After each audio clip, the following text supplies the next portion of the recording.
it's me, Ari. I wanted to come on so I could have a conversation with you all. I saw something come up on my feed today, and it talked about how they're not just snatching immigrants off the street anymore. They're snatching our children, our young black boys, and next our young black girls. And I must say, I'm not afraid. If anything, it has really triggered a change in me. I've always been an activist. I've always fought for the underdog. And I thought I was going to be resigned to a soft life.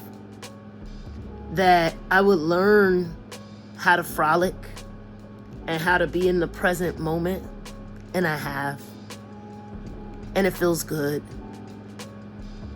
But the fact of the matter is, that's not a sustainable place, right? And so what I mean by that is, you can have a soft life, but the fight continues. Meaning, we get to this place in our life and we get somewhat complacent when everything is always going good. And I'm not saying that you shouldn't look forward to those things and that you should expect good things.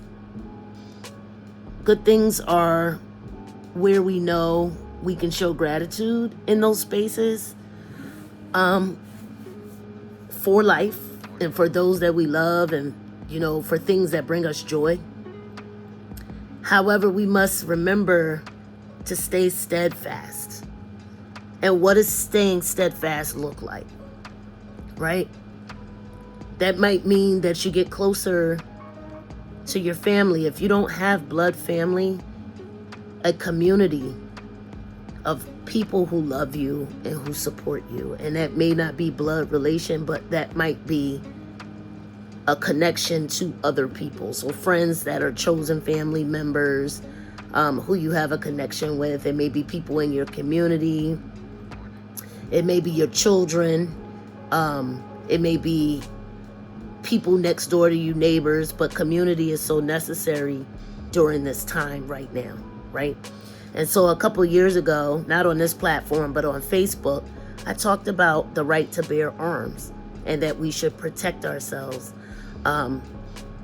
It's a common thing within communities, especially when it's domestic violence. And I'm only using this as a segue to talk about a larger problem. But oftentimes you see domestic violence survivors where they are told to get, you get like a case against the other person so they can't, mess with you. Or you get a restraining order. Whereas I think that the survivor of domestic violence, once they get away the one time, because most people go back more than once, you should get a gun. A lot of people might say, well, why you say that? Aren't you Buddhist? Don't you believe in? I think that every person has a right to protect themselves. And if we walk around mindlessly thinking that we could just go with the flow as things have been, we're setting ourselves up for failure, right? And so me saying that would lead into the larger things of what do you have, who do you have, how do you have it, where are you going, how are you going to get there, who's going to lead, who's going to be support. So many things are happening, and it's a cause for a lot of people to be in fear, a lot of people to start to question, because a lot of paradigm shifts are happening now. So many people that heard our stories would tell us that our stories was us being victims, when in actuality, we were just speaking about what was happening to us on a micro and a macro level. It's only becomes real when a person can step in the shit, because then they can smell it, right? Because it's actually on their shoe versus the shoe on TV. versus it happening to people, or as in times where we were ourselves going through civil rights. Ourselves, I wasn't born, but my ancestors were born, right? And it's as if the things that we speak about it's somebody else's story, because it's not their story. And so now they're snatching regular citizens that don't have black and brown bodies up off the streets and treating them like they've treated black Americans and black people all over the world for centuries. And not just black people, other people of color too, right? How they've just treated them without due process. And how people that are not black, but are, let's say, white or whatever, non-black people, with all of these thoughts about how we have victimized ourselves and how we keep playing the victim story, when in actuality, it's been the government or the people who have talked about these things. I just newly came to YouTube and started creating content. But I've been talking about this since I was a small little child.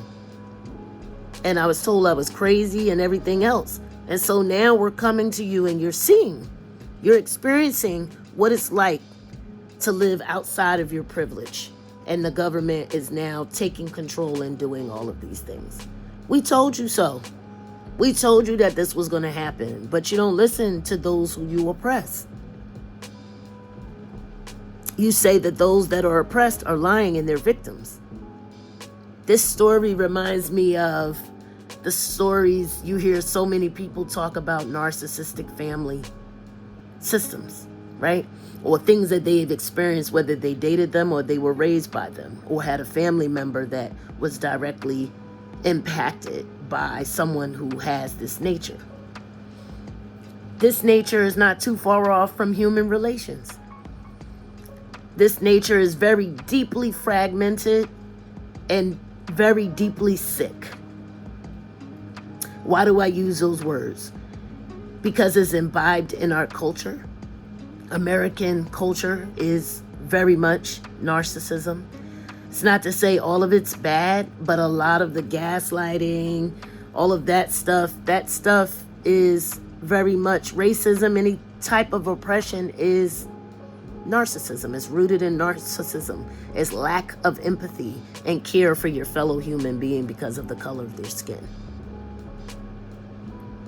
That's what it is. And so for those of us that talk about it and have had a platform or somewhat of a platform and they speak, those people were told that they were crazy and that they didn't matter and that something was wrong that they thought this way. Now people are awakening and are in utter shock, as they should be, because what they have discovered to be their truth about America is not what it was. So yes, people are in shock. Wouldn't you be? If everything that you believed to be true was the rug was pulled from under you, you would be in shock and you would be fearful too. So a lot of people are feeling fearful. And so what I say is to hold on, to ensure that you have people that you can call on for support. And I try to do that by commenting down in the comments when I post my videos. I'm not saying that I have all the answers, but support is here. You guys can always send me a DM. You can email me at blackbuddhasun, it's BlackBuddhaSuun at iCloud.com. And so this is my call to action to create a community of like-minded people who just want to talk about what they're going through without judgment. We're going to need that more than ever. That's my way of doing something in the world. It may not be a big something to someone, but it may be a big something to someone else, right? And so I'm gonna create a I'm trying to think the name of it. It's not Instagram. A WhatsApp community. And then I may go to the other one. I forget the name of it now, but I'll post it in the comments below. I'm looking to connect with people of like minds who want a safe place where they can express themselves without judgment. Many people don't have that. I mentioned before, like, if you don't have family, you know, I didn't go deep into that, but a lot of people don't talk to their family. A lot of people have trauma. So they don't feel like they're in a safe space to communicate with family. But you know, I want to tell you, like, you know, family is just more than just your immediate family. Ancestors come in many forms. You know, a lot of us are getting back to ancestor worship. I used to feel alone all the time due to my family background, due to family members not really being close. My brothers, my mother's brothers and sisters weren't super close.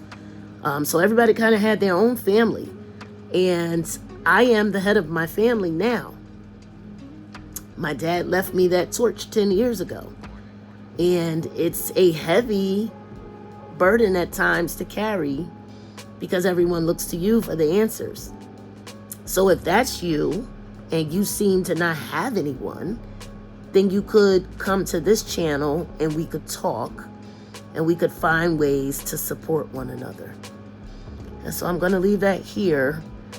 I was just moved by what's happening all around us, and a lot of people feel disenfranchised, they feel disempowered, they don't feel heard. And again, I don't claim to have all the answers, but I do have a heart, and I do genuinely care about other people and that other people are heard.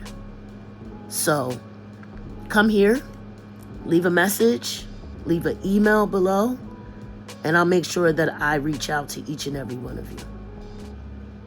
Be in peace as much as you can. Peace, peace.